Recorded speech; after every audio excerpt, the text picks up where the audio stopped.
In the vast silence between stars, one man drifted toward certain death until an ancient species saved him.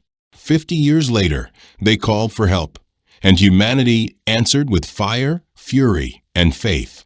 Before we dive into this galaxy-shaking tale of loyalty, sacrifice, and redemption, make sure you're subscribed. Turn on notifications so you never miss a moment where humanity changes the stars forever.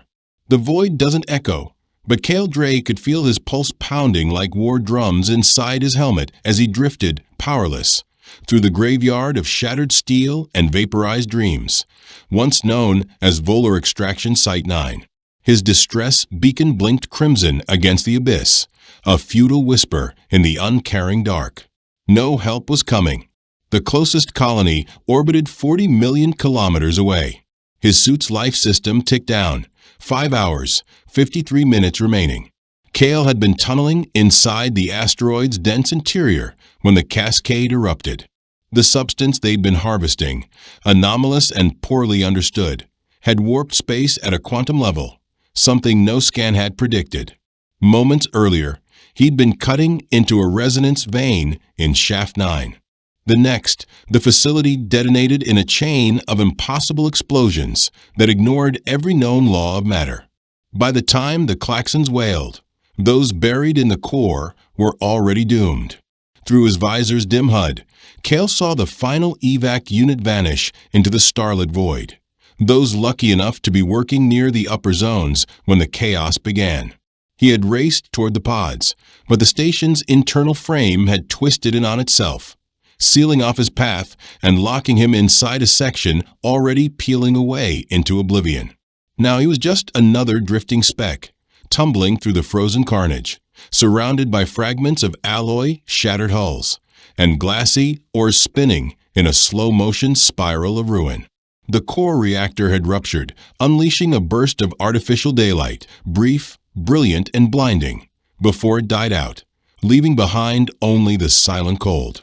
Cale's suit had shielded him from the initial flare, but the radiation sensors were already glowing amber from the fallout of the dying core. He was only 26, the third in a line of off-world laborers. His grandfather had chased minerals past the Martian orbit. His father was claimed by a cave-in when Cale was a boy of 15. 3 generations of Drays, paying the price of humanity's hunger for stars. And now Cale was next, it seemed. He switched on his emergency log, hoping his final words might serve someone someday. His voice was steady as he detailed the strange frequencies he'd picked up in the last moments before collapse. Then, mid-sentence, Cale went cold. The stars, they were shifting. Not slowly, not due to drift or velocity. They were wrong. Patterns sliding out of alignment. Constellations bending, as though the universe itself were rearranging. Something massive was moving between him and the cosmos. And it was close.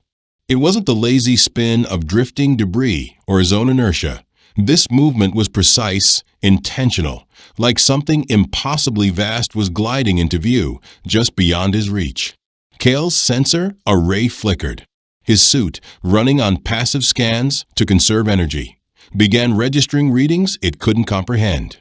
Frequencies hummed across the spectrum, shapes and energies that didn't match any human algorithm. It kept trying to decode, to classify, but every subroutine stalled. This wasn't just unknown, it was unknowable. Then it emerged. Reality warped. Space rippled, bent around the silhouette as if it had always been there, cloaked not by light, but by perception itself. The thing didn't arrive. It revealed itself. A vessel. Immense. Colossal. It made Earth's dreadnoughts look like children's toys. Yet it glided forward with a serene, unsettling elegance, dismissing inertia and momentum as if space were water, and it had evolved to swim through it. Its surface wasn't armor, it was alive. Smooth, liquid contours shimmered with shifting hues, pearlescent, chaotic, and yet somehow ordered. Bioluminescent trails pulsed across its skin in flowing sequences, like language encoded in light and rhythm. It radiated sentience. Kale's HUD exploded in alerts, unclassified craft, energy fields unknown, electromagnetic anomalies, neural scanned interference. He couldn't keep up. And then everything stopped. A soft blue radiance surrounded him. Not forceful, welcoming. Weight vanished. The void dissolved. He blinked and stood upright. Not on rock or alloy or steel. Inside something else entirely. A chamber, but not one humans had built. The walls shimmered and breathed with their own slow pulse, casting soft glows across a curved interior. The air had a purity he couldn't describe, cool and vivid, like his mind had just woken from a long sleep. He wasn't alone. Figures moved graceful, elongated beings whose very presence redefined his understanding of life. Their limbs arced with elegant articulation, each motion deliberate and smooth. Their skin held a translucence, revealing faint glimmers, like starlight drifting beneath a current. Their faces were almost familiar. Almost. But their beauty felt ancient, sculpted not by conflict, but by time and harmony. And their eyes were vast, dark, reflecting wisdom measured in eons, not centuries. Eyes that had seen more than 1,000 civilizations rise and vanish. One step forward, utterly composed. Its voice never passed through Kale's ears. It unfolded inside his mind, perfect and luminous. You are among the living, Kale Dre. I am Viral, life weaver of the Neurithian Accord. We sensed your final cry. We do not abandon sentient kin to the black. Your systems were beyond failure. Your cells fraying. These have been healed. He opened his mouth, but all clogged his throat. Viral understood. She gestured, and from the wall bloomed a gentle sphere of sound and color that wrapped his nerves in calm. He was alive. And this was not the end. A soft resonance filled Kale's mind, not a sound, but a harmonic presence that smoothed the edges of panic like ocean waves calming a storm. As the hours passed aboard the living ship, racing through folded dimensions in ways no human vessel could fathom, Kale began to understand who had saved him. The Neurithians were no newcomers to the stars. They were old, perhaps the first to chart the great void. They had wandered for ages uncounted, not in search of dominion, but truth. Their civilization orbited one principle. Life must be protected, cherished, nurtured, no matter how small, how strange, or how flawed. You are not unknown to us, said Elder Virith, when Kale was invited before the circle of thought. The chamber itself seemed to dream, its walls shimmering with rhythmic breath, while above, the ceiling revealed shifting nebulae, alive, unbound, magnificent. Your kind is young, Virith continued, and often turbulent. But in your imperfection lies something rare, transformation, evolution, hope. Her voice echoed in his thoughts, layered with a bittersweet undertone, melancholy and optimism entwined. We did not intervene for gratitude or gain. We act because it is right. Awareness is the rarest flame in the void, and yours still burns. Kale listened, overwhelmed, yet strangely clear-headed. The Neurithians had diverted far from their stellar trajectory to reach human territory. Yet there was no bitterness in their detour, no question of time wasted. Instead, they taught. They opened the cosmos to him, tales of dead stars and ancient wars, of fragile balances between light and gravity. They showed him the cost of hatred, the extinction of worlds too stubborn to change. They revealed that space was not empty, but alive with threads that connected all things. And finally, they reached the edge of settled human space. Elder Virith accompanied Kale to the departure chamber. The air shimmered with sorrow. The soft radiance of her skin pulsed in slow waves.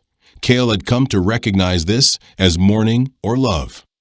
Kale Dre, she said, her presence bright and final, mark this moment.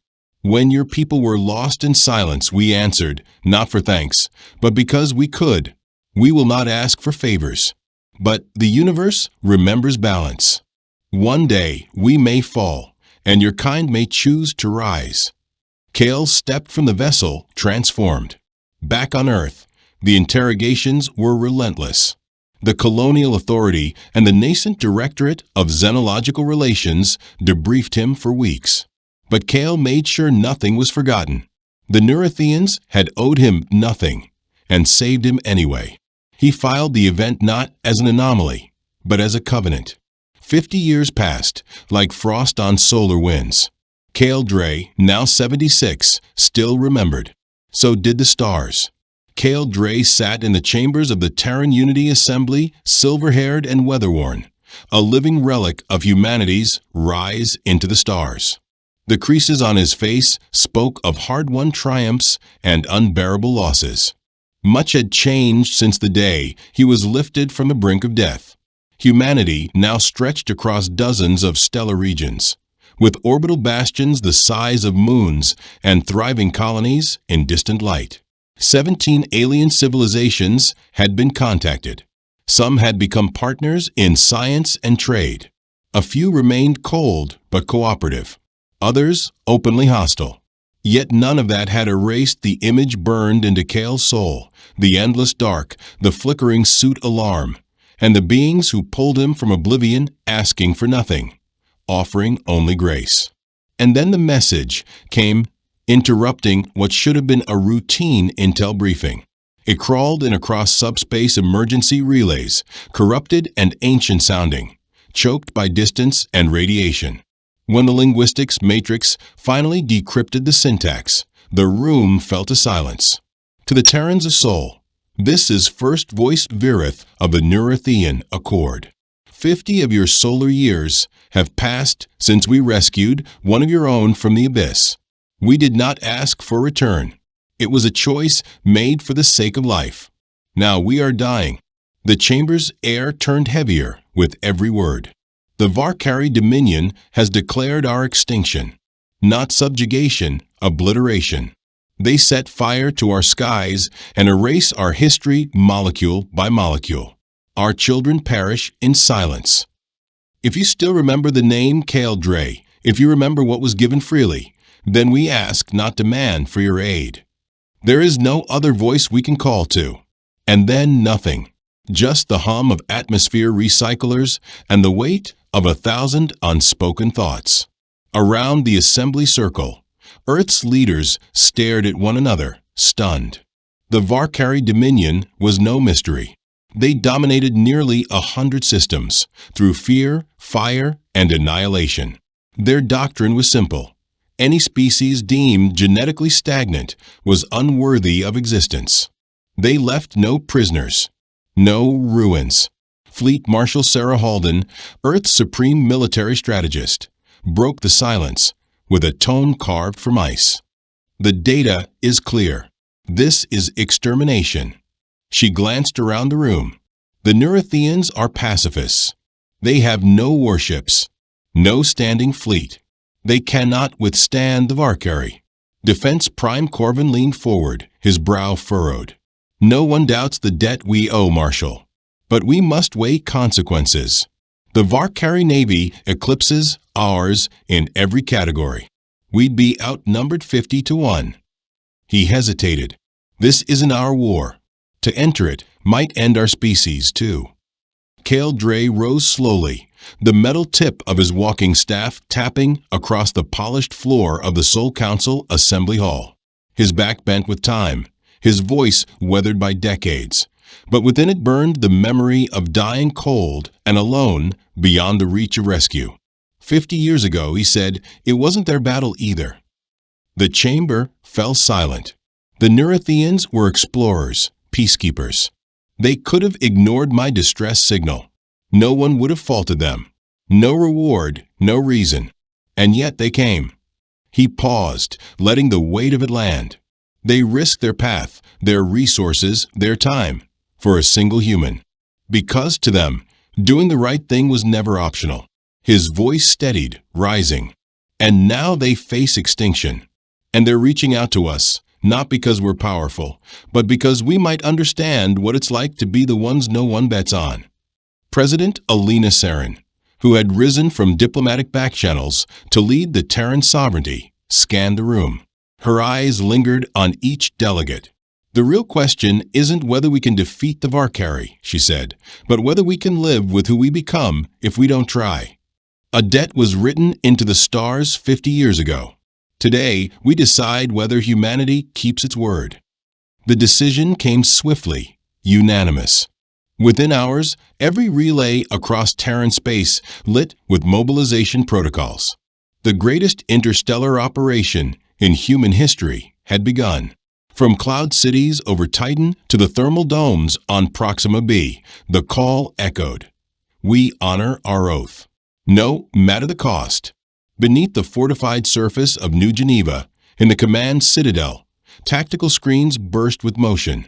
Fleet formations, supply lines, and predictive combat flows sprawled across sectors. Grand Admiral Sarah Halden stood at the eye of the storm, her hands behind her back, her eyes fixed on the growing projection of the battlefield ahead.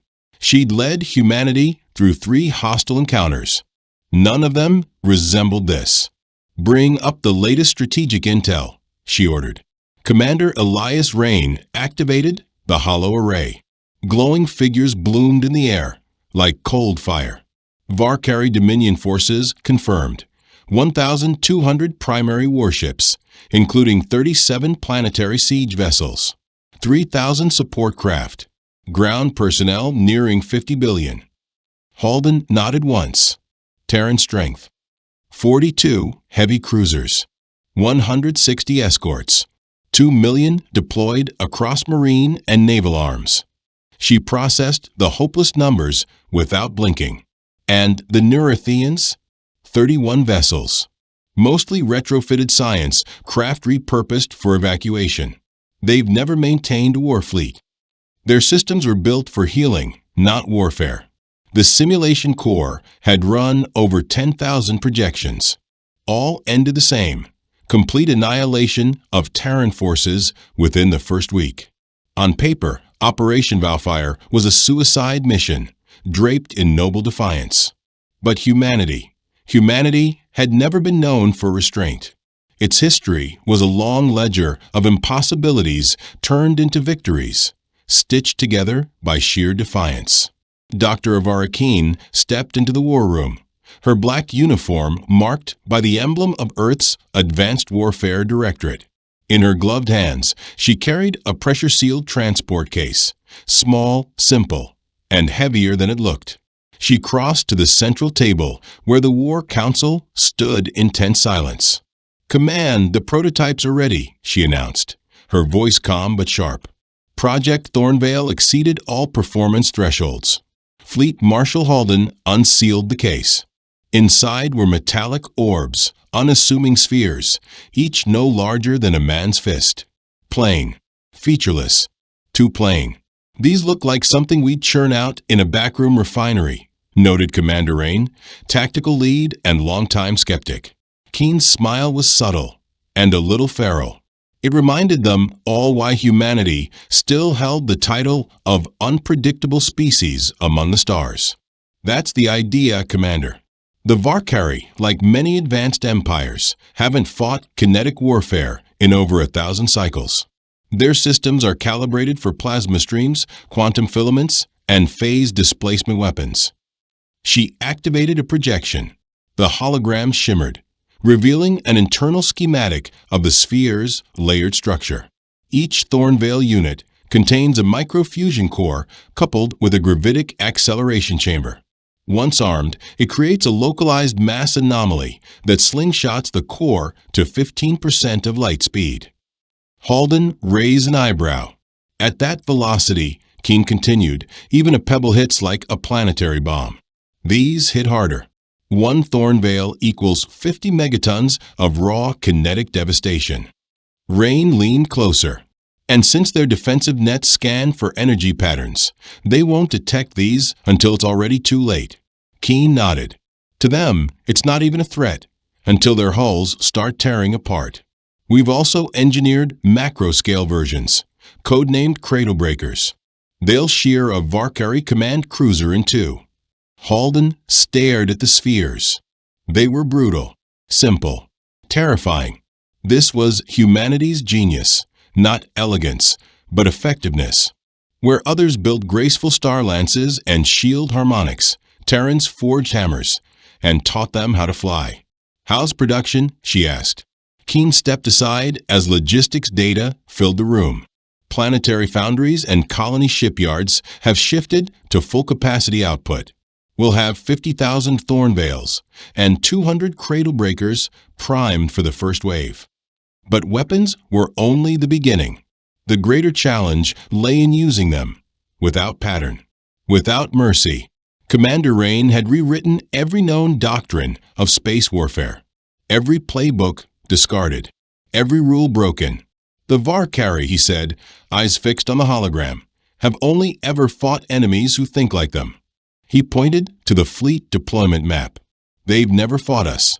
Their expectations will be precise formations, structured escalation, predictable maneuvers," Commander Rain told the gathered War Council, his voice low but firm. "We're not giving them that. We're giving them weaponized entropy." The chamber was dense with tension and brilliance. Tactical minds who had clawed their way up through the brutal sprawl of galactic expansion. These were officers who had fought pirates, repelled slavers, and defended the outer colonies. But none of them had faced this.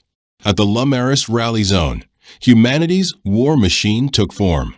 At its heart, 42 core-line dreadships, the largest warcraft Earth had ever fielded, each armed with next-generation kinetic systems.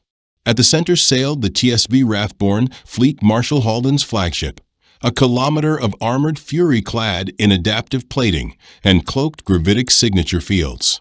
Around them circled 160 strikecraft, retrofitted to launch Thornvale-class warheads from rail deployers and automated dispersal racks. But the strangest piece of this battle fleet wasn't military at all. It was the support arm.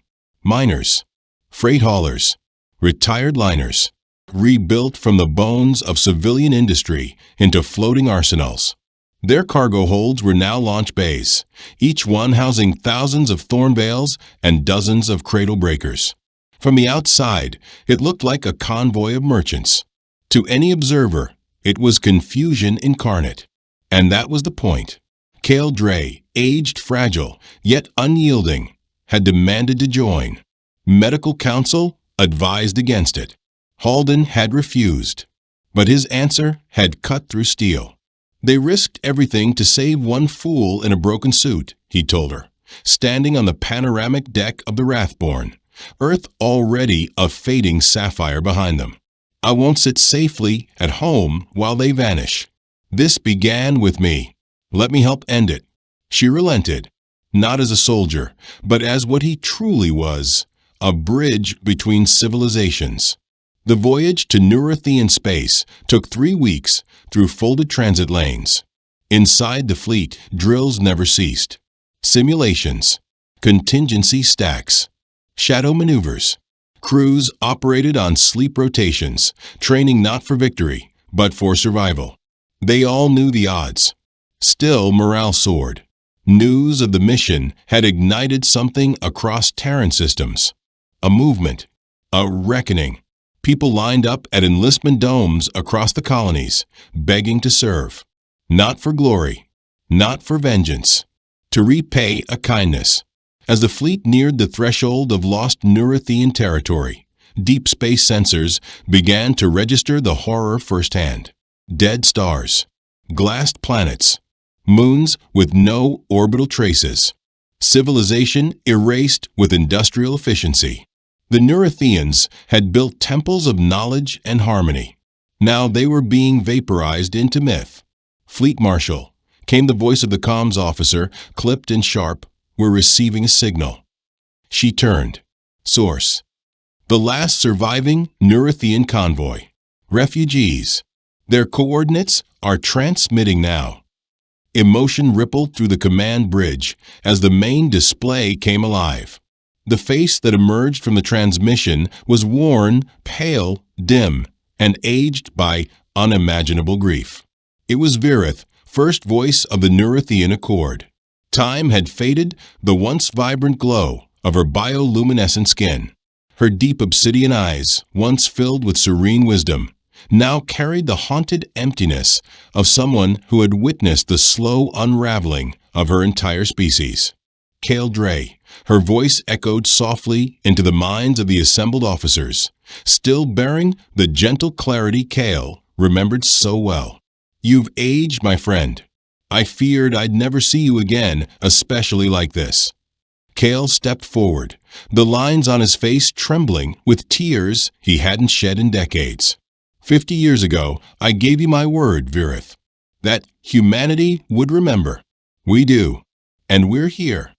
Her eyes swept over the sensor feed from her end, the full breadth of the Terran fleet glinting like a steel storm across the stars.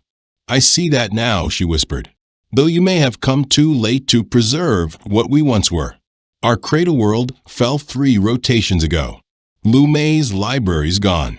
Knowledge harvested from across the galaxy, incinerated. The Varkari are not conquering, they're erasing.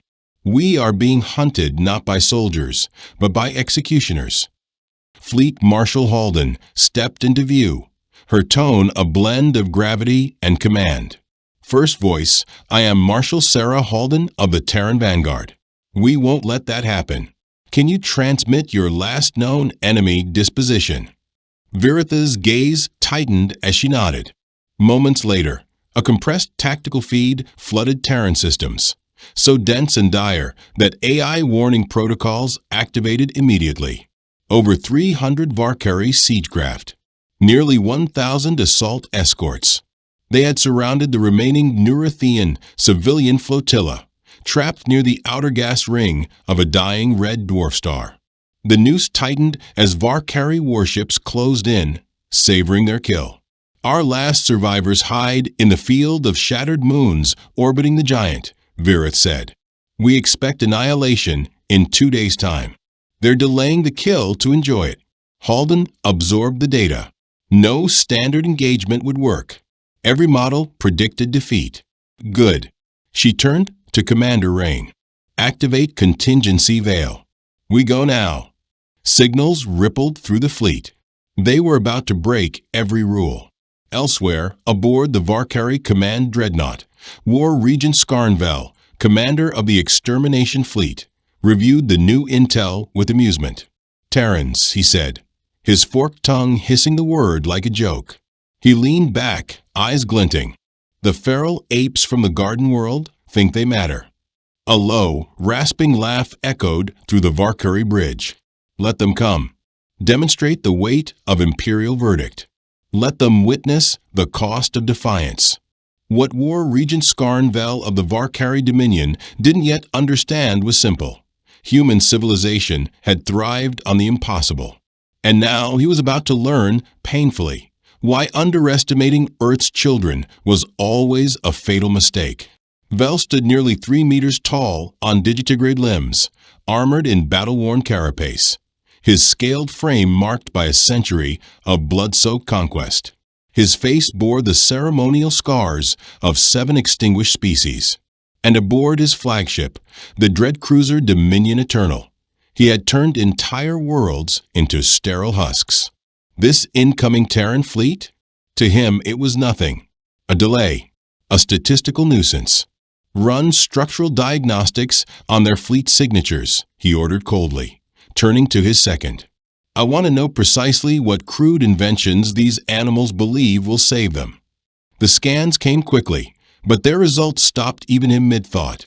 The Terran fleet was indeed outnumbered, 42 capital ships against over 300 of his own. But the data made no sense.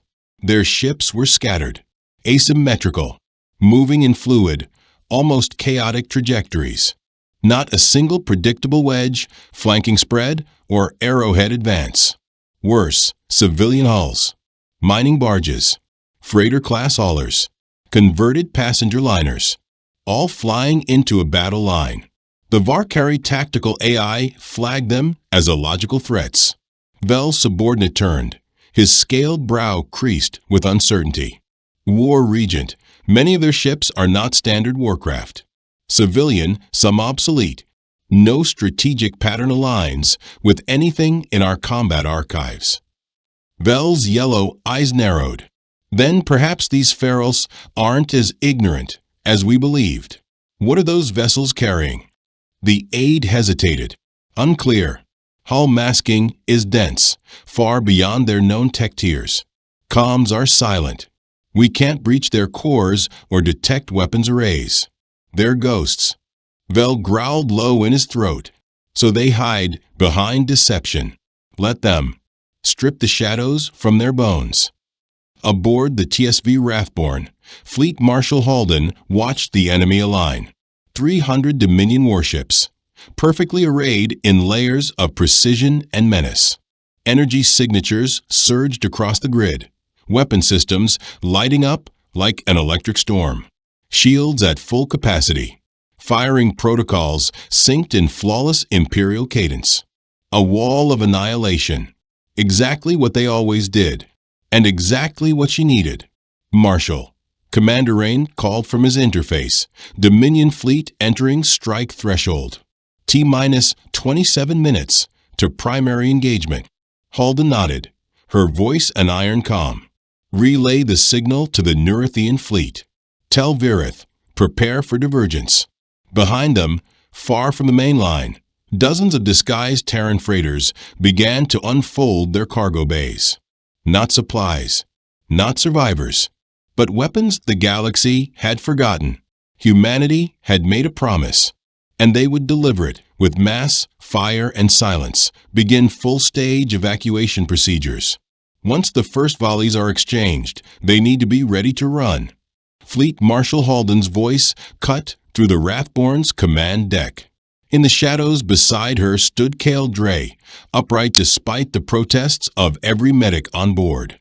He was too old, too frail, but he had insisted. And now he stared at the unfolding tactical grid, caught between awe and dread. In all my years, he whispered, I never imagined I'd see this. Goliath descending from the stars, and David standing with borrowed stones. Halden didn't look away from a screen. This David has allies. And our slings? They're carrying mountains. She keyed the fleet-wide channel. Across the void, her voice echoed through the hearts of every Terran pilot, technician, gunner, and commander. All vessels, this is Marshal Halden. Today, we pay a debt carved into the bones of memory. The Neurithians saved one of ours without asking for reward, only that we remember. Now we stand in the breach between them and annihilation. Remember who we are. Remember what we fight for. We are Terrans, and we do not let our friends fade alone into the dark. From 42 capital warships came the chorus. Understood, Marshal. For Cale Dre. For Neurithia. For Earth. As the distance closed, the Varkari command fleet aligned with lethal precision. War Regent Skarn Vel stood unshaken aboard the Dominion Eternal, confident in the power of tradition. Their doctrine was flawless. Their victory inevitable. Assume Triad Formation Alpha, he ordered, and eliminate their heaviest craft. Let them watch their titans fall before the rest are reduced to dust. The first wave of Varkari fire was apocalyptic. Twin lances of particle fury and solar plasma arced through space, carving through the vacuum with brutal elegance. Each shot could disintegrate a mountain. Dozens of beams struck Terran hulls in unison. The Varkari bridge lit with satisfaction. The enemy had to be obliterated. But then the human ships kept moving. Their hulls glowed molten white where the blast struck, metal buckling, systems shuddering. But they did not shatter. They advanced. Warning glyphs flared across Varkari systems. Unacceptable, Vel hissed, claws gouging the arm of his command seat. They should be debris. His science officer scrambled over the data feed, disbelief in his slitted eyes. War Regent, their hulls are layered with cascading ablative material. Each strike is absorbed and dispersed. The damage is limited. Still the Terran ships surged forward, flames trailing from their flanks, but weapons intact, engines alive, and launch bays opening. What the Valkyrie couldn't understand was that Earth had learned from every civilization it had encountered. The Terrans hadn't just built ships. They'd built survivors. The armor plating on the Terran fleet was no accident. It was born from Neurothean regenerative alloys, re-engineered by Earth's most desperate minds. The result: a hybridized shell system capable of absorbing blast damage, then auto-restructuring within seconds. It wouldn't hold forever, but it didn't need to. Fleet Marshal Halden watched the distance close on her HUD. The moment had come. Execute sequence Omega. Let the ghosts off the leash. In an instant, what had seemed like a cohesive battle line detonated into pure chaos. The Terran ships scattered like shattered glass. No formations, no predictable movement. They spun into spirals, looped beneath Valkyrie firing angles, and hurled themselves across the plane of engagement with suicidal audacity. Then the civilian ships revealed their teeth. Panels slid open across their flanks. Thousands of grab lances, nicknamed Iron Seeds of Death, erupted into space. Spherical, unassuming, and blindingly fast, they were invisible to energy tracking arrays. The Valkyrie defense grid, optimized for photonic weapons, registered only background noise until the first impacts hit. The Dominion fleet had never seen weapons like this. Each iron sphere was pure kinetic fury, launched by gravitational slings to a fraction of light speed. They couldn't be deflected, couldn't be dispersed, couldn't even be seen in time. They tore through warship hulls like shrapnel through silk. One by one, Valkyrie dreadnoughts exploded in waves of atmospheric venting and metal fragmentation, silent firestorms in the dark. "What in the Empire's name is that?" Skarnvel roared, his eyes burning as the Dominion Eternal rattled from a near miss. Primitive slugs wore Regent, his weapons, analysts stammered. High-mass projectiles, kinetic. Our shields don't register them as threats until impact. 12 capital ships gone in the first volley, and the Terrans weren't finished. Captain Rain's combat doctrine, designed in total secrecy, abandoned every known law of interstellar warfare. Instead of locking into battleship duels, Terran ships fought like apex predators, darting, weaving, striking without pattern or pause. Each attack was a ghost, each ship a knife in the dark. Larger cruisers remained at maximum range, laying suppressive artillery across the field.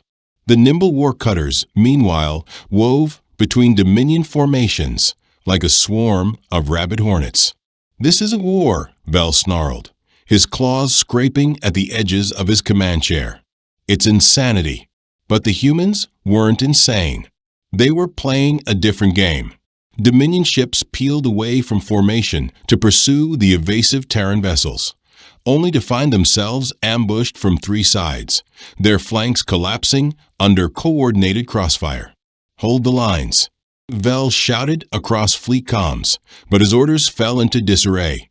What had once been a precision war machine was now a fractured mess of isolated ships, cut off, hunted, dismantled.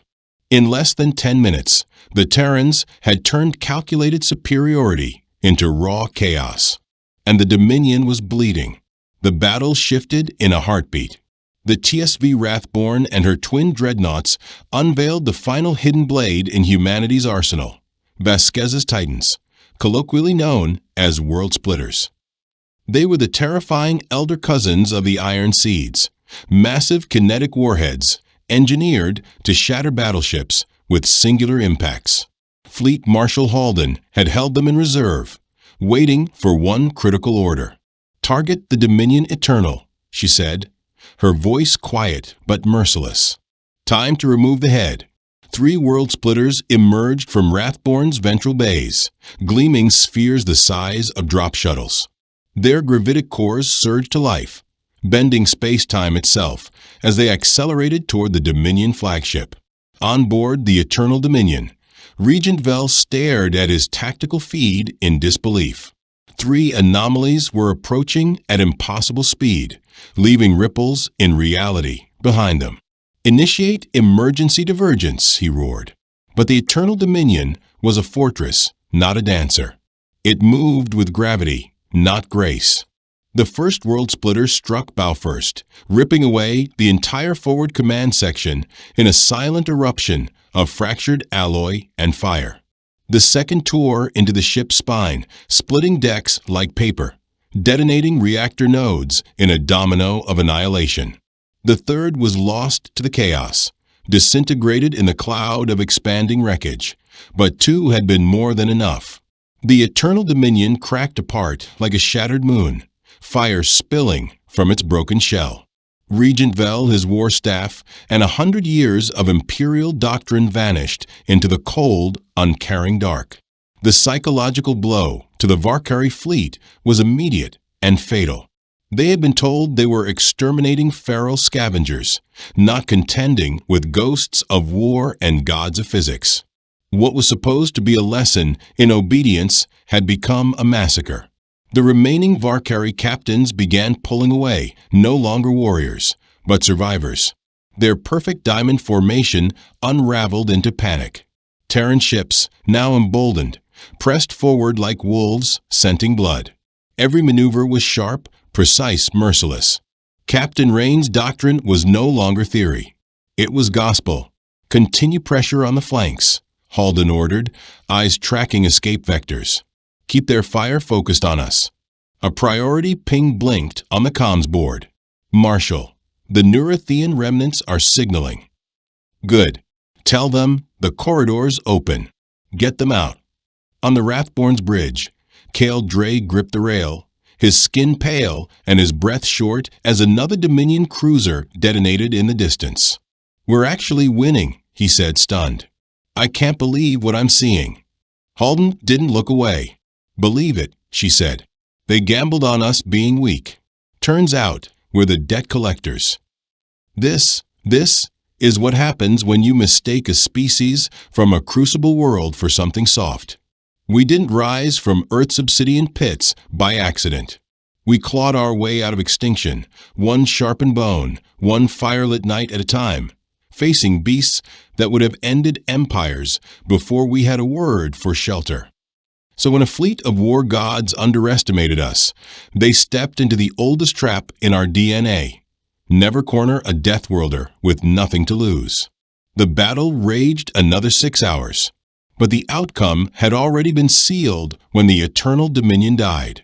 The Zaphari Armada, broken, bleeding, and half its former size, finally scattered. Their precision was gone, their fear undeniable. Hundreds of warships drifted in ruin behind them, nearly 200 destroyed. Tens of thousands of Zaphari warriors died trying to crush a people they'd never even studied properly. But Earth's fleet paid dearly. 17 Terran vessels were lost, and with them, 3,217 souls.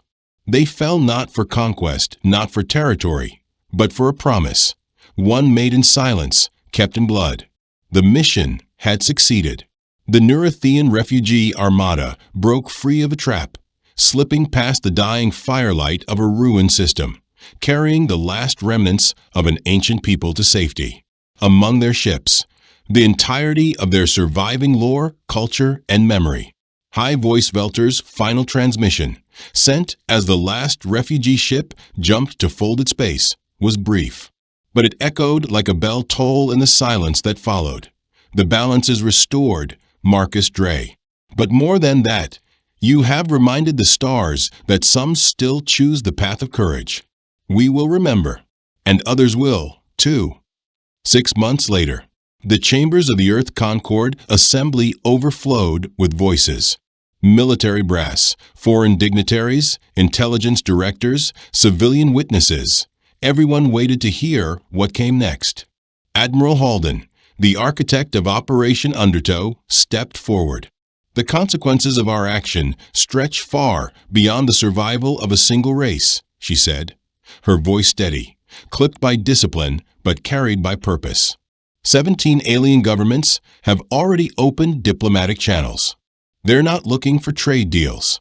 They're asking us to stand beside them, to be their shield.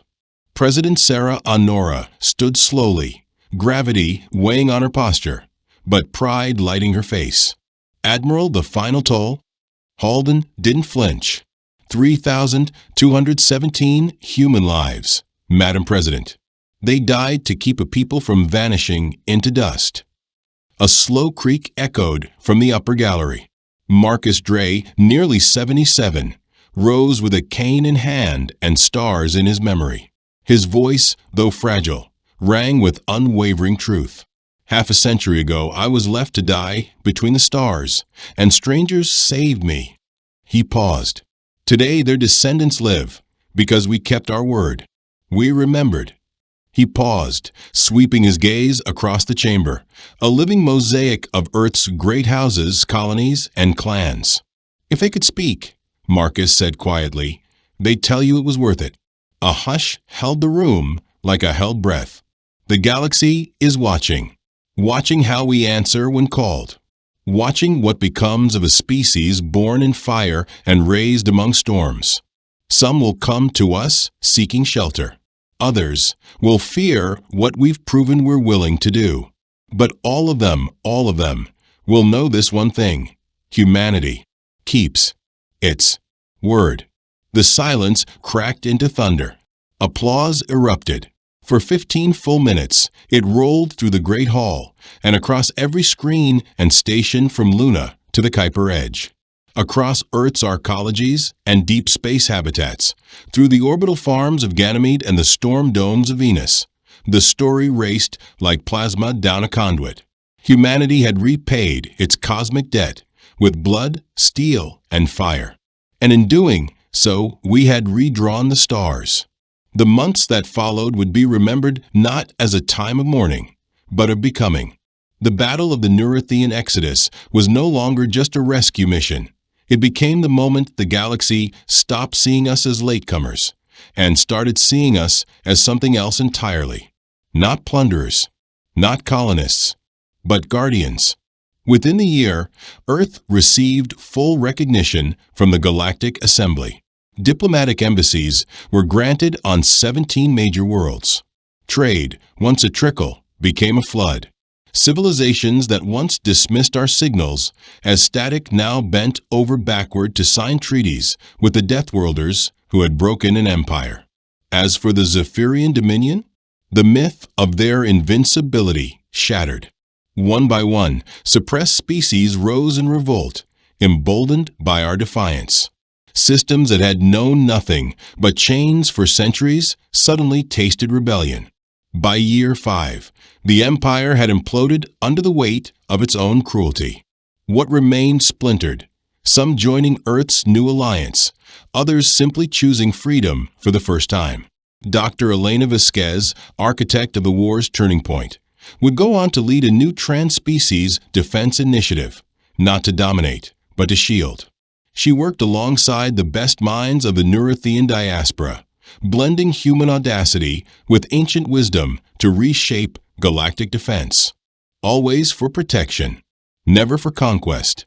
Admiral James Mitchell now led the Interstellar Shield Fleet, a volunteer force drawn from dozens of worlds, united by one principle: never again. Never again would a peaceful people face extinction alone. And Marcus? He saw 90 winters. The boy who once drifted among ruins became Earth's voice among the Neurithian exiles. His last years were spent among friends, not just human, but Neurithian, too. When he passed, the stars wept. 43 species sent envoys, not to mourn a diplomat, but to honor a man whose salvation had changed the destiny of stars. On the reborn world of Virulon, beneath twin suns and sky fields seeded with aurora vines, High Consul Velter founded the Chin Academy for Interspecies Accord. Carved into its entrance, etched in 47 dialects and dialect hybrids, read a single oath: none shall perish when others have the power to reach them. Admiral Rodriguez stepped down a decade after the war's end, her legacy solidified. But not before she forged the greatest safeguard in modern history: The 72-hour wings, swift reaction fleet stationed across known space, tasked with answering extinction-level threats before they could bloom. Pilots and Marines called themselves Chin's Angels, a nickname that stuck like starlight.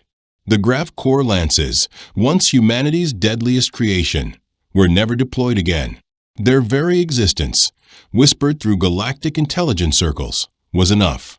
The few civilizations that tested Earth's resolve were swiftly reminded why provoking the Pact of Soul was an unforgivable miscalculation. In every quadrant, among every species, one truth held. You do not prey on the worlds Earth protects. A quarter century after the fires of the Virilon Exodus, a monument rose in the beating heart of New Geneva. It showed two beings, one human, the other not, hands clasped, rising from the dust together. Beneath it the words, a promise made. A galaxy remade. Humanity paid its debt, in flame and thunder. But the most profound tribute floated not on any world. It pulsed in the void, far from suns and star lanes. A solitary deep space beacon, orbiting the precise coordinates where one miner once waited to die. Now any vessel, no matter its origin or architecture, passing within 3 light seconds of that place would hear a story transmitted on all known frequencies. The voice told of a human adrift, of the alien souls who saved him, and of the reckoning that followed. It ended always the same way. Kindness creates debts deeper than gravity. If you are strong, protect the fragile. If you hear a cry in the dark, answer it. And if a life is in danger, never look away. Not again. The universe had watched Earth repay its debt. Now it remembered. That beacon became legend. Pilgrims visited it. Warships saluted as they passed. Merchant crews left tokens, trinkets, poems, fragments of code. 1,000 cultures, one truth. The measure of a species isn't in its weapons. It's in what it does when no one is watching. The stars remained wild and cruel, filled with tyrants and hungers that moved behind suns. But now there was something else in the dark. Hope. Where once only silence reigned, there came a voice. A vow. A signal that said, to anyone listening, you are not alone. If this story moved you, if you believe kindness can echo across galaxies, leave a like, share it with someone who needs hope, and subscribe for more tales where humanity dares to stand alone and never lets others fall. Captain Vell pressed his crystalline hand against the control panel. His skin flickered with orange and red light patterns. This was the Kalari way of showing worry. The trading ship Harmony's light shook again as another system failed. "Captain, the engine core is dead," said his engineer, Nix.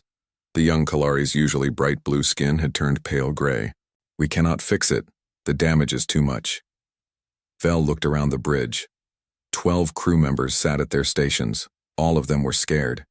Their homeworld, Kalari Prime, was 3 light years away.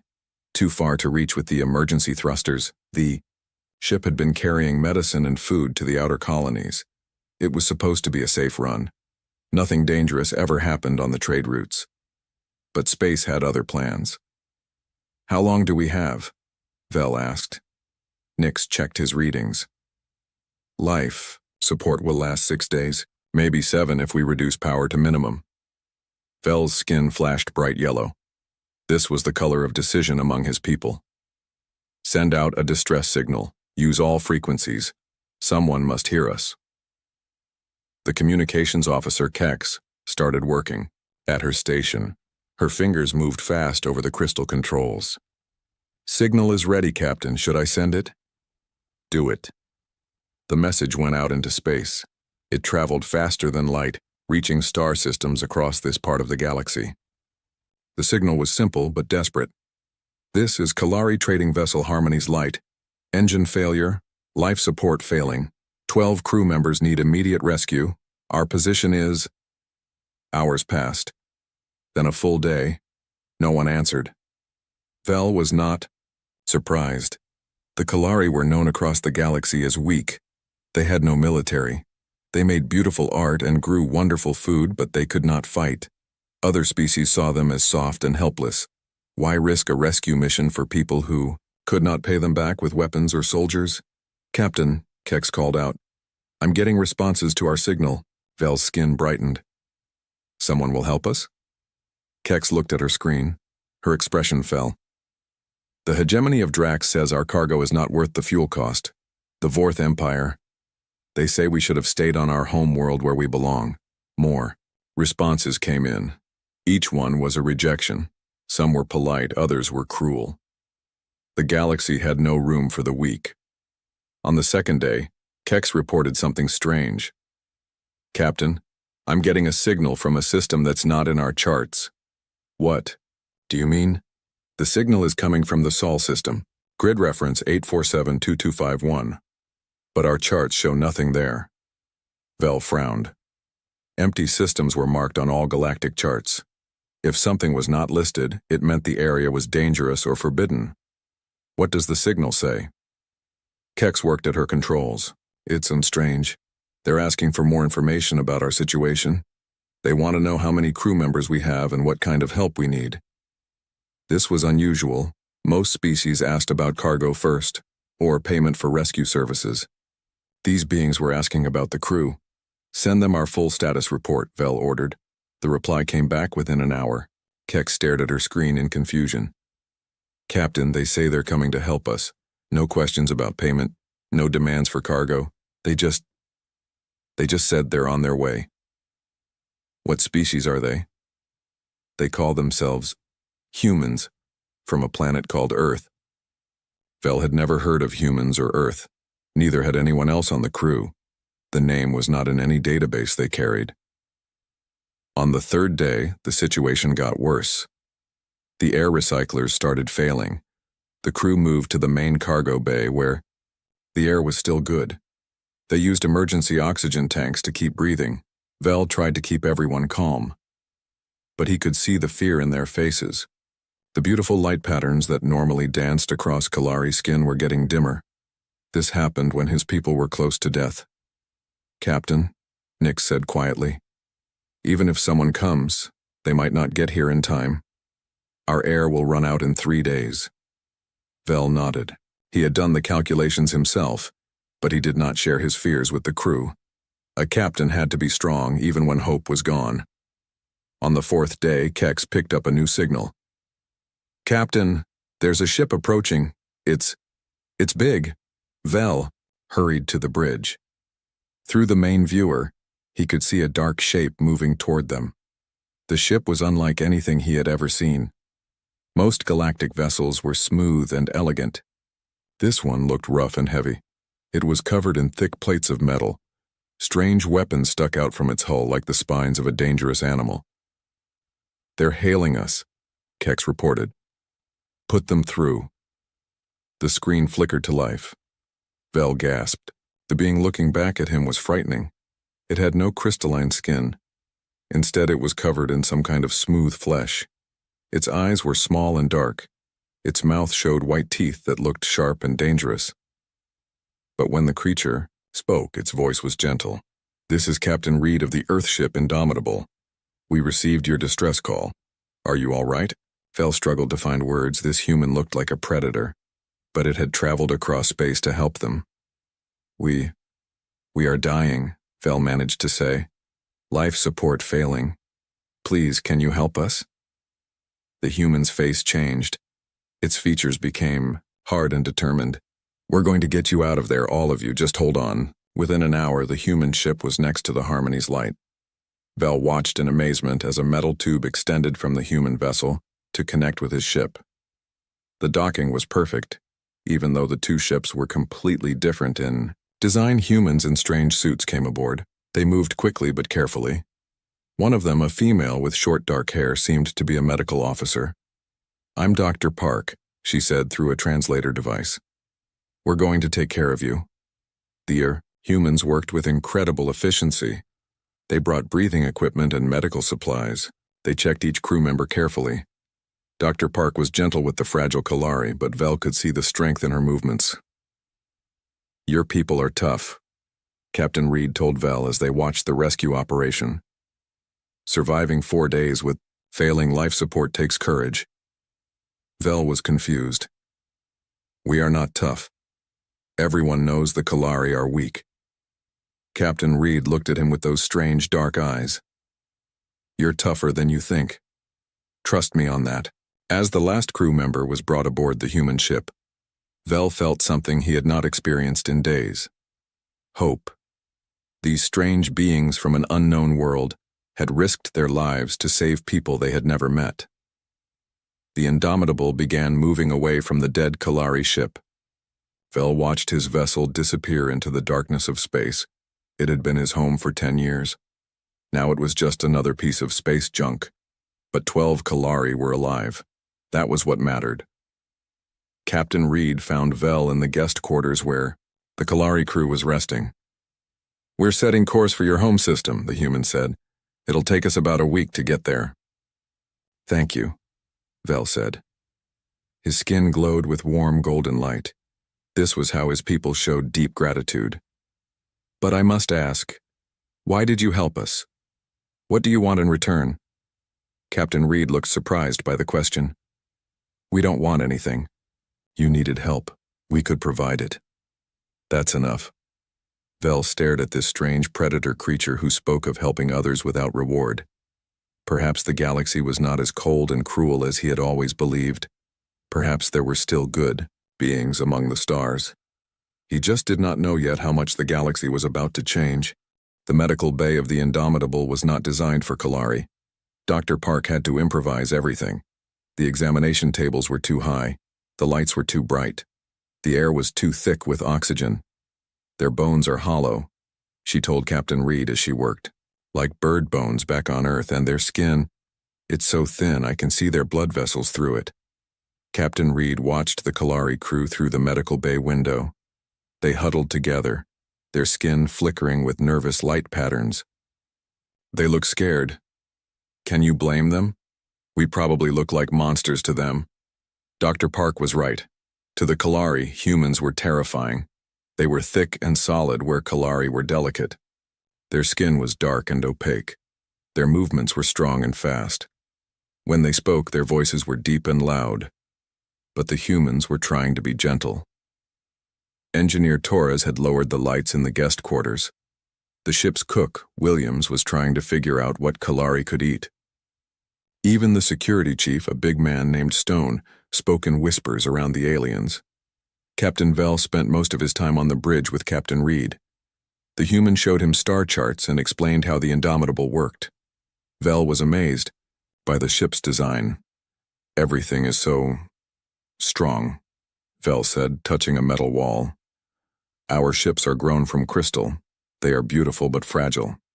Yours is built for war. Captain Reed nodded. We built this ship to protect Earth. We've been watching the galaxy for years through radio telescopes. We knew there were other species out there. We just didn't know if they were friendly. Most are not, Vel said sadly. The galaxy is ruled by the strong. Species like mine survive by staying quiet and hoping no one notices us. That's about to change. Vel's skin flashed with curiosity patterns. What do you mean? Captain Reed was quiet for a moment. Then he showed Vel a recording from their databases.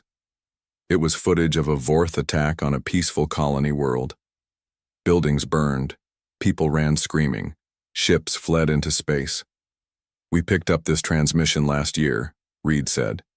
It took us months to translate it. When we understood what we were watching, he didn't finish the sentence, he didn't need to. Vel could see the anger in the human's face. The Vorth Empire grows stronger every year, Vel explained. They take what they want. They destroy what they cannot use, and the rest of the galaxy lets them do it because we are all too weak to stop them. Not all of you. Over the next few days, Vel learned about humanity. The stories Captain Reed told him were incredible. Earth was a death world where everything tried to kill everything else. Humans had to fight for survival every day. They had been at war with each other for thousands of years. Your species conquered your own world through violence, Vel said. How are you different from the Vorth?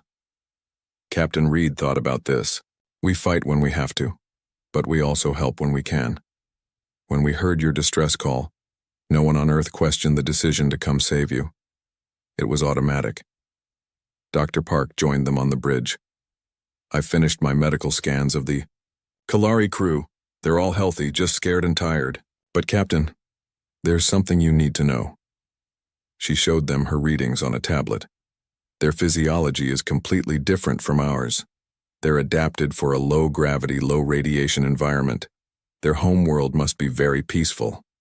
"It is," Vel confirmed.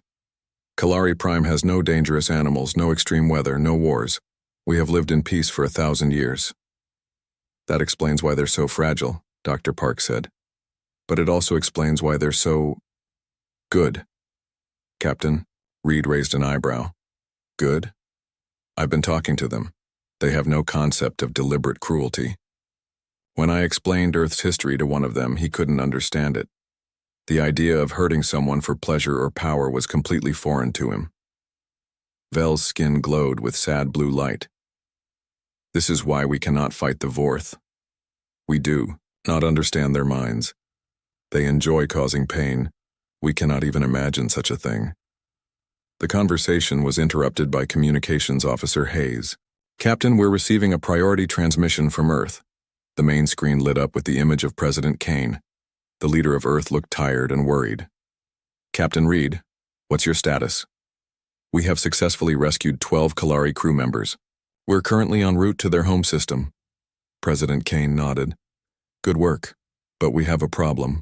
Our deep space monitoring stations have detected massive fleet movements in the Kalari sector. It looks like the Vorth Empire is mobilizing for a major offensive." Vel's skin went pale.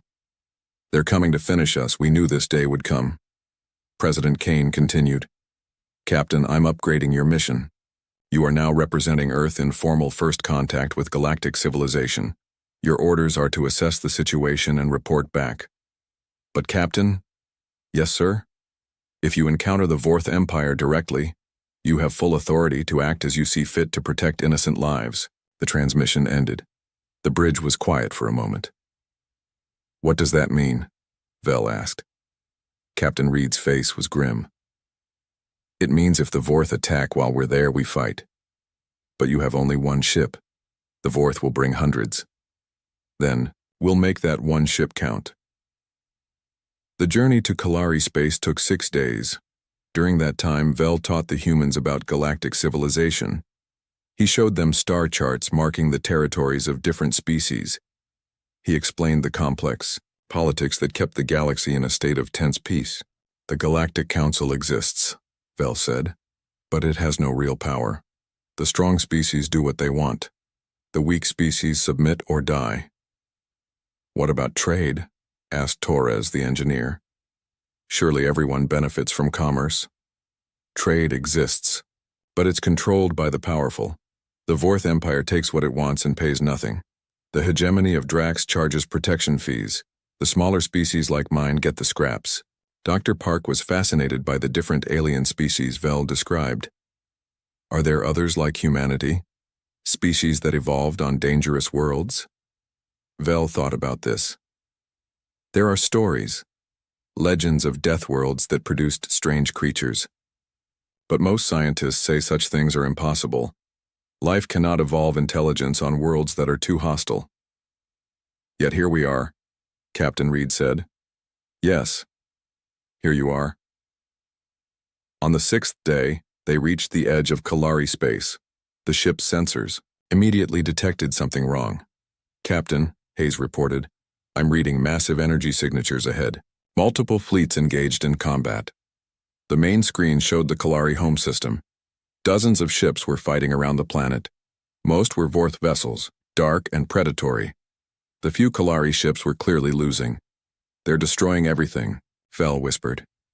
His skin had gone completely gray with despair. "My world. My people." Captain Reed stood up from his command chair. "Battle stations. All hands to combat positions." The bridge crew moved with practiced efficiency. Weapons powered. Up, shields activated. The Indomitable changed from a rescue ship to a warship in seconds. "Captain," Vel said, "you cannot fight the entire Vorth fleet. They will destroy you." Captain Reed looked at the tactical display. Over 50 enemy ships surrounded Kalari Prime. They were bombarding the planet's surface while hunting down fleeing civilian vessels. Maybe, Reed said, but we're going to try anyway. The Indomitable accelerated toward the battle. For the first time in galactic history, a human warship was about to enter combat against an alien enemy. The Vorth were about to learn what it meant to fight a species that had clawed its way to the top of a death world's food chain. Admiral Court stood on the bridge of his flagship watching the destruction of Kalari Prime. The planet's surface was covered in fires. Smoke rose from burning cities. His fleet had been bombarding the world for 3 days. "Status report," he commanded. His tactical officer, a young Vorth named Dex, checked his screens. 47% of the major cities are destroyed. The Kalari defense fleet is down to 6 ships. They're running. Court smiled, showing his sharp teeth. The Vorth were proud of their fangs. They used them to tear flesh from their enemies. Good. Send a message to the survivors. Tell them they have 1 hour to surrender completely or we glass the entire planet. The Vorth Empire had conquered 17 star systems this way. They would attack without warning. They would destroy all military resistance. Then they would give the survivors a choice. Become slaves or die. Most species chose slavery. "Sir," the communications officer called out. "We're detecting a new ship entering the system.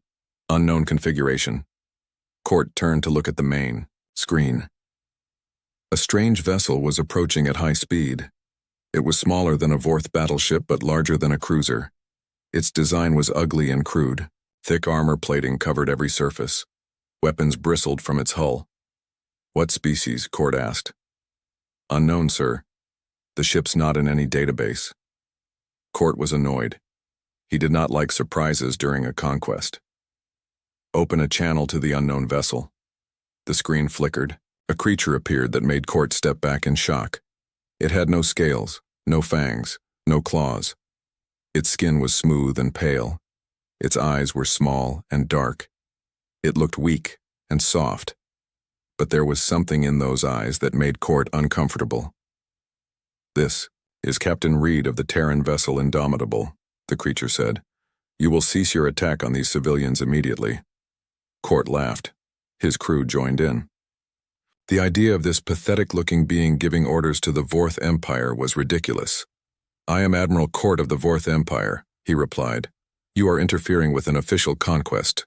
Withdraw immediately or be destroyed." The human on the screen did not look afraid. "I'm not withdrawing. You're going to stop killing innocent people or I'm going to stop you." "You?" Court looked at his tactical display. 1 ship against his entire fleet.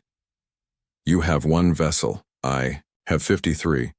Do you wish to die for these crystal weaklings?" "If that's what it takes." Court had conquered many species. He had seen courage before. But this was different. This creature was not just brave. It was completely calm. As if fighting impossible odds was normal. "Destroy them," Court ordered. 3 Vorth cruisers moved to intercept the human ship. They fired their energy weapons from long range. Bright beams of destructive force lanced through space toward the Indomitable. The human ship did not dodge. It flew straight into the weapons fire. The energy beams struck its thick armor and scattered. Some damage was done, but the ship kept coming. "What kind of armor is that?" Dex asked in amazement. The human ship fired back. But its weapons were strange. Instead of energy beams, it launched solid projectiles. Metal slugs accelerated to incredible speeds. They punched through the Vorth shields like they were not there. 1 cruiser took a direct hit to its engine section.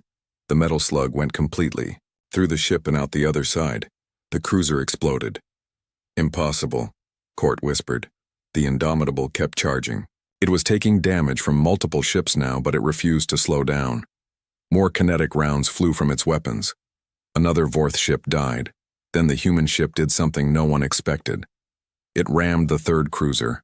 The collision should have destroyed both vessels. But the human ship was built like a battering ram.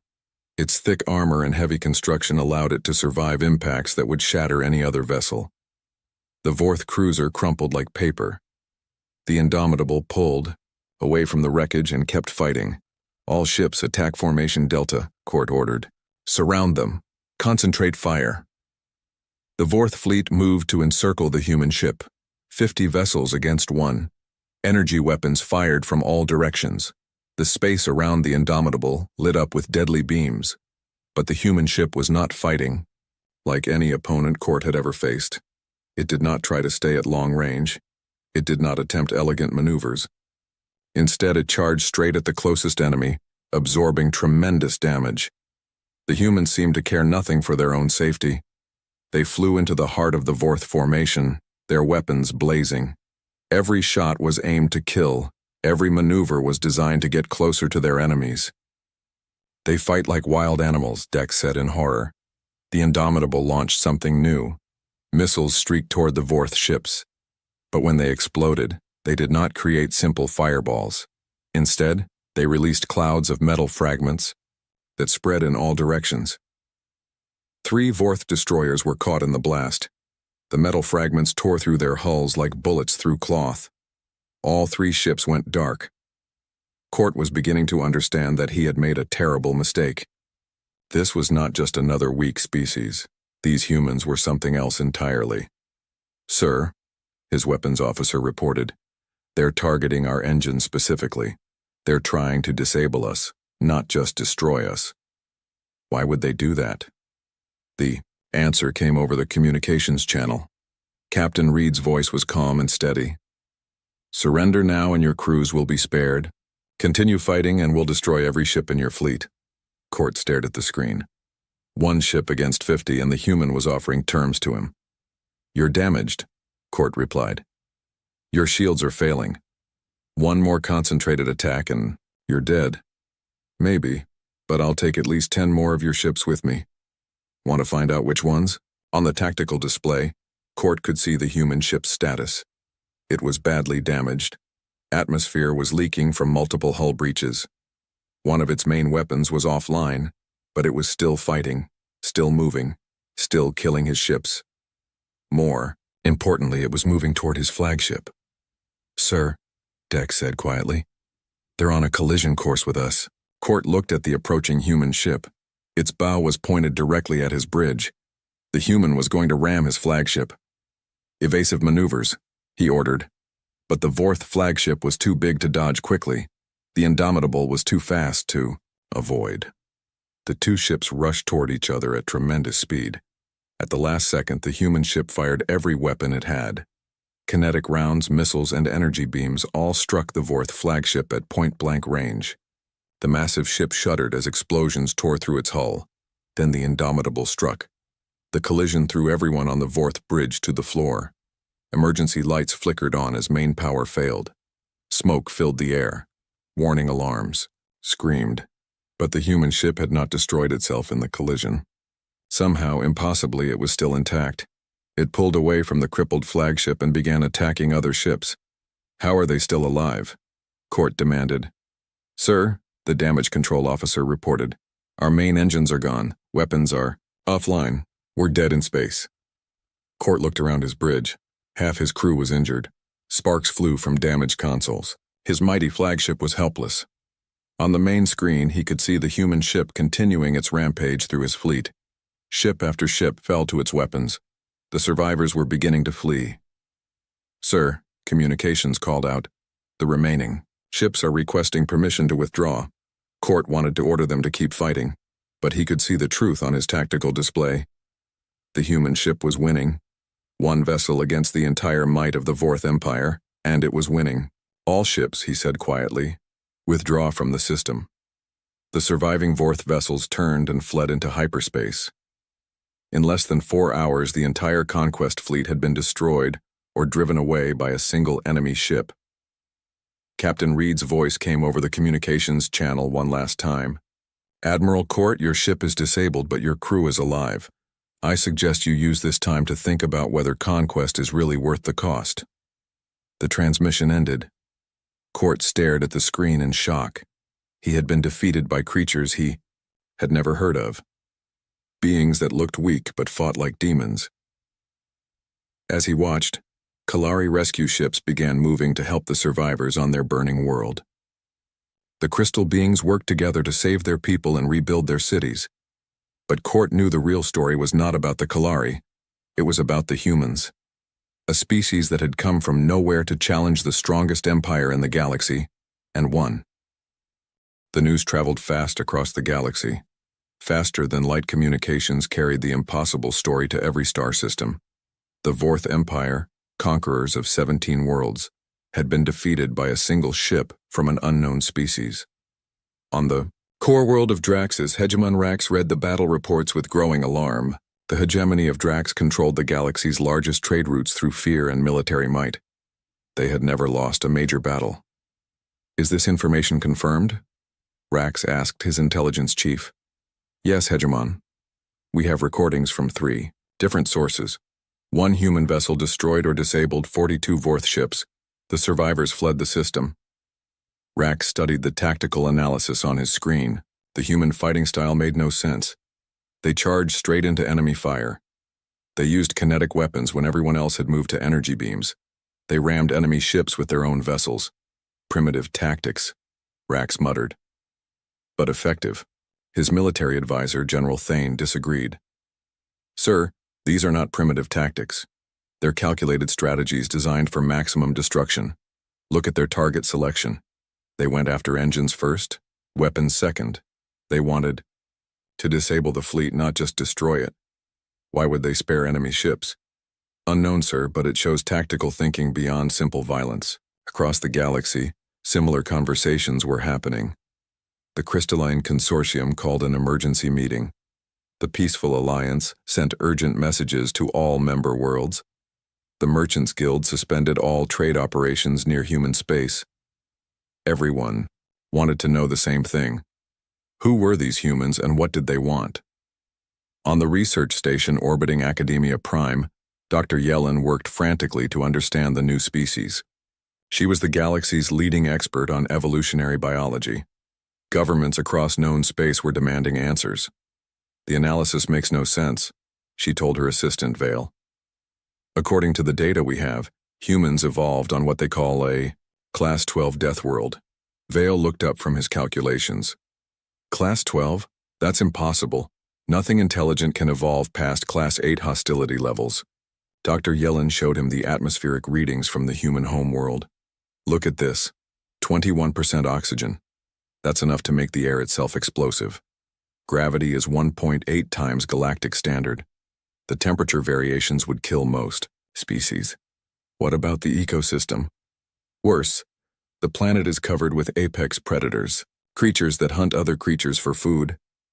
The humans had to compete with millions of different species just to survive.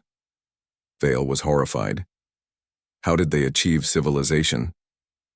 By becoming the ultimate predators themselves, they hunted everything else to near extinction. Then they turned on each other. Dr. Yellen pulled up historical data that human transmissions had revealed. They fought constant wars for thousands of years, brother against brother, tribe against tribe, nation against nation. Violence was their primary method of solving problems. Then how are they spacefaring? Violent species usually destroy themselves before achieving interstellar travel. That's what makes them so dangerous. They learn to control their violence without losing it. They can be peaceful when they choose to be, but they can also be more destructive than anything we've ever seen. Dr. Yellen sent her report to the Galactic Council within hours. The response was immediate panic. On Earth, humanity was dealing with its own shock. President Kane stood before the United Earth Assembly, addressing representatives from every nation. Citizens of Earth, he began, we are no longer alone in the universe. More importantly, we have learned that the galaxy is a dangerous place ruled by the strong. The assembly hall was silent. Everyone had seen the recordings from the Indomitable, the images of burning worlds, the stories of enslaved species, the reality of galactic civilization. The alien species we rescued, the Kalari, have shared their star charts with us. We now know the locations of over 300 inhabited worlds. Most are controlled by empires that rule through fear and violence. Defense Secretary Adams stood to address the assembly. The Vorth Empire alone has enslaved 47 species. The hegemony of Drax controls trade through military threats. Peaceful species like the Kalari survive only by staying hidden and hoping no one notices them. President Kane continued. We have a choice to make. We can isolate ourselves and hope the galaxy ignores us, or we can do something about the suffering we've witnessed. The vote was not close. Humanity chose to act. Within weeks, Earth's shipyards were working around the clock. The industrial capacity that had built cities on Mars and mining stations in the asteroid belt was now focused on one goal: building warships. The Indomitable was joined by its sister ships. The Retribution, Defiance, and Unbreakable rolled out of Earth's orbital shipyards. Each one was larger and better armed than the last, but the real breakthrough came from an unexpected source. Captain Vel, now serving as the Kalari Federation's ambassador to Earth, made an offer that changed everything. We want to help, he told President Kane during a private meeting. The Kalari may be peaceful, but we are not stupid. We have technology that could make your ships even more powerful. The Kalari shared their knowledge of faster-than-light travel, energy shields, and advanced materials. Human engineers took these technologies and improved them in ways that amazed their alien allies. They make everything stronger, Vel reported to his government. We give them crystal matrix shields. They reinforce them with metal backing. We show them gravitic propulsion. They add it to their existing engines for more speed. The first joint human Kalari warship was a thing of beauty and terror. It combined the elegant efficiency of Kalari technology with the brutal effectiveness of human engineering. Meanwhile, across the galaxy, the established powers were planning their response. Emperor Vorth, ruler of the empire that bore his name, called a meeting of the major military powers. This human threat must be eliminated, he declared. They have humiliated my forces. They have given hope to the weak species. If we do nothing, they will inspire rebellion across the galaxy. Hegemon Rax agreed. My intelligence reports suggest they are building more ships. Soon they will have a fleet large enough to challenge any of us directly. Then we must strike. First, said Warlord Kesh of the Savage clans, destroy their homeworld before they become too strong. But not everyone agreed with this plan. Admiral Nost of the Merchant Guild had studied the human battle tactics more carefully than the others. Attacking them directly would be a mistake, he warned. They do not fight like we do. They do not surrender when outmatched. They do not retreat when damaged. A direct assault on their home world could cost us everything. Emperor Vorth dismissed this concern. They are one species on one world. We represent dozens of species across hundreds of worlds. Numbers will defeat them. The Vorth fleet outnumbered them 50-1, Admiral Nost replied. Numbers did not help then. The meeting ended with no agreement. Some factions wanted immediate war. Others counseled patience. A few even suggested attempting diplomatic contact. But the decision was made for them when long-range sensors detected a human fleet leaving their home system. 12 ships, including the legendary Indomitable, were heading directly toward Vorth, space. The humans were not waiting for the galaxy to decide their fate. They were taking the initiative. On the bridge of the Indomitable, Admiral Reed studied the star charts showing their destination. Vorth Prime was the heavily defended heart of an empire that had terrorized the galaxy for centuries. Sir, his tactical officer reported, intelligence suggests they have over 300 ships defending their home system. Admiral Reed nodded. Good. That means we'll have their full attention. Captain Vel, now serving as diplomatic advisor to the human fleet, was worried. Admiral, this seems like madness. Why not start with smaller targets? Build your reputation gradually. Reed smiled grimly. Because, Captain, sometimes you have to cut off the head of the snake. The Vorth Empire rules through fear. If we can break their power at its source, the rest of the galaxy will know that bullies can be beaten. The human fleet continued toward the heart of enemy territory. Behind them, Earth's shipyards worked to build more vessels. Ahead of them, the most powerful empire in the galaxy prepared for a battle that would determine the future of galactic civilization. The age of human influence was about to begin. The Vorth home system was a fortress, 300 warships patrolled the space around Vorth Prime. Massive orbital defense platforms surrounded the planet like a metal shell. Energy fields and missile batteries protected every approach. Emperor. Vorth stood in his throne room deep beneath the planet's surface. Through the massive windows, he could see his capital city. Millions of Vorth warriors lived there. The strongest military in the galaxy called this place home. Status report, he commanded. General Mask stepped forward. All fleets are in position, my Emperor. The human ships are 12 hours away. When they arrive, they will face the full might of our empire. Emperor Vorth smiled, showing his razor-sharp teeth. 12 ships against 300. They are either very brave or very stupid. Perhaps both, my Emperor. The Emperor walked to his command center. Screens showed the positions of every ship in the system. Each one was armed with the latest weapons technology. Each one was crewed by experienced Vorth warriors. When the humans are destroyed, he said, we will take their technology and use it to conquer their home world. Then we will show the galaxy what happens to those who challenge the Vorth Empire. In space, the human fleet moved steadily toward HFY, their target. Admiral Reed stood on the bridge of the Indomitable watching the tactical displays. The enemy fleet was enormous, but he was not worried. Sir, Communications Officer Hayes reported, we're receiving a transmission from the Vorth. Emperor, put it through. Emperor Vorth's image appeared on the main screen. He was larger than Admiral Court, with more scars and fiercer eyes. This was a being who had conquered worlds with his bare hands. I am Emperor Vorth, he announced. You have come to die in my domain. Admiral Reed studied the alien ruler. I'm Admiral Reed of the Terran Defense Fleet. We're here to end your empire. The Emperor laughed. 12 ships? I have 300. You cannot win. We don't need to win. We just need to stop you. You speak like warriors, but you look like prey. Your species is weak and soft. Admiral Reed's expression did not change. We'll see.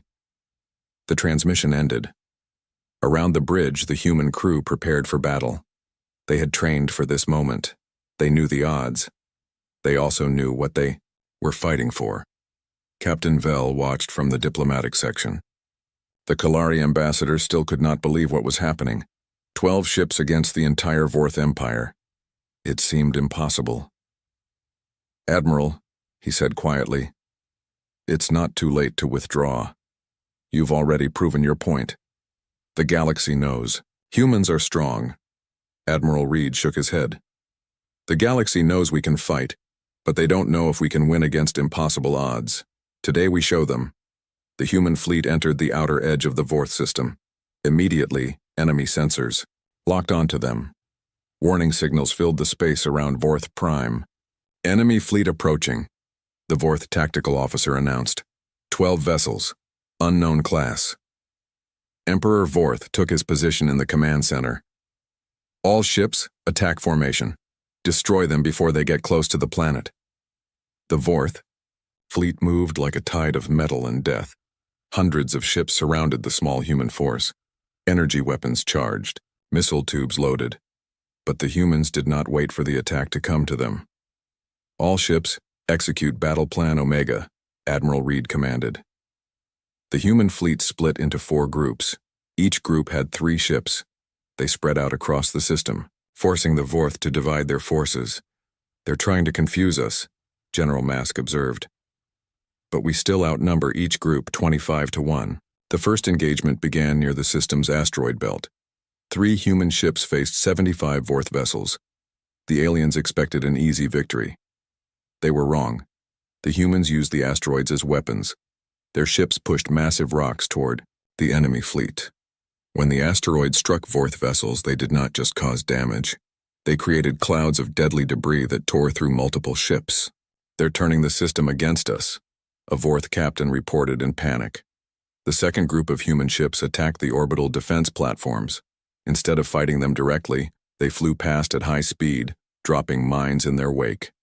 The platforms exploded one by one as the mines detonated. The third group targeted the Vorth supply lines. They found the fuel depots and ammunition stores that kept the enemy fleet operational. Within an hour, half the Vorth ships were running low on power. But it was the fourth group that struck the real blow. Admiral Reed led 3 ships directly toward Vorth Prime itself. "Stop them!" Emperor Vorth screamed. "All ships, protect the home world!" 100 Vorth vessels moved to intercept the human attack. The space around the planet became a maze of energy beams and explosions. The humans flew through it all, their thick armor absorbing damage that would destroy any other ships. "They're heading for the palace," General Mask reported. Emperor Vorth watched in growing horror as the human ships punched through his defenses. Nothing could stop them. They absorbed punishment that should have vaporized them. They kept coming no matter what the Vorth threw at them. "Evacuate the palace," he ordered. "My Emperor, we cannot retreat. Our honor means nothing if we're dead." But it was too late. The Indomitable and its escorts reached the planet's atmosphere. They did not bombard the surface from orbit. Instead, they landed. Human soldiers poured out of the ships. They wore powered armor that made them look like metal demons. They carried weapons that fired explosive shells and energy beams. The Vort, Palace Guard, tried to stop them. These were the finest warriors in the Empire, trained from birth to kill. But they had never faced anything like humans. The humans fought with a fury that terrified their enemies. They moved fast and struck hard. They used every piece of cover, every tactical advantage.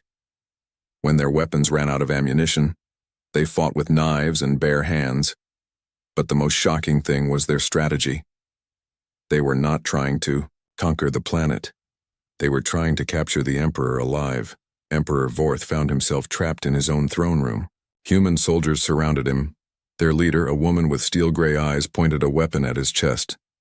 "Emperor Vorth," she said, "I am Colonel Stone of the Terran Marine Corps. You are under arrest for crimes against sentient life. You cannot arrest an emperor. Watch me." The battle in space was ending. The Vorth fleet was in chaos. Half their ships were destroyed or disabled. The others were fleeing the system. The mighty empire that had terrorized the galaxy for centuries was broken. Admiral Reed's voice echoed across all communication frequencies. It reached every ship, every planet, every civilization in the galaxy. "This is Admiral Reed of the Terran Defense Fleet. The Vorth Empire is finished. Emperor Vorth is in custody. Any Vorth forces that continue to attack civilian populations will be hunted down and destroyed." He paused, letting his words sink in across the galaxy. "To all the peaceful species who have lived in fear, you are free. To all the aggressive empires who think strength gives you the right to hurt others, we are coming for you next."